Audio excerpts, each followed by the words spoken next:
በማህበራዊ ዋስትና አዋጅ መሰረት አንድ ሰው ጡረታ ሲወጣ የጡረታ አበሉ እንዴት ነው የሚወሰነው የሚለውን ሂሳቡን እስኪ አብረን እንይ።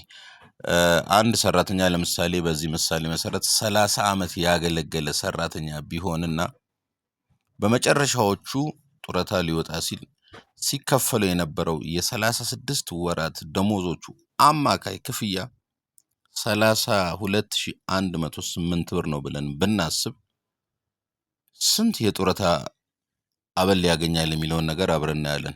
ዘ ፔንሽን ፎርሙላ የምናየው እዚህ ጋር ለመጀመሪያዎቹ 10 ዓመታት 30% የአማካይ ደሞዙን እንደገና ደግሞ ለሚቀጥሉት ለቀሩት 20 ዓመታት ደግሞ 1.25% የአማካይ ደሞዙን እናሰላለታለን ማለት ነው። 1.25% ሲባዛ በቀሪዎቹ 20 ዓመታት እዚህ ጋር የሚመጣው 25% ነው።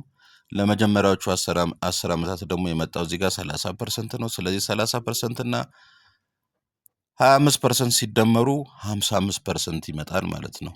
ስለዚህ የ36 ወራቱ ደሞዝ አማካዩ ሲባዛ በ55% እሱ የጡረታ አበሉ ነው ማለት ነው። እዚህ ጋር እንደምታየው 32108 አማካዩ ነው። በ55% ሲባዛ 17659 ብር ከ40 ሳንቲም መጥቷል። እንግዲህ የጡረታ አዋጁን በተመለከተ ግልጽ ነው ማለት ነው። ይመቻችሁ።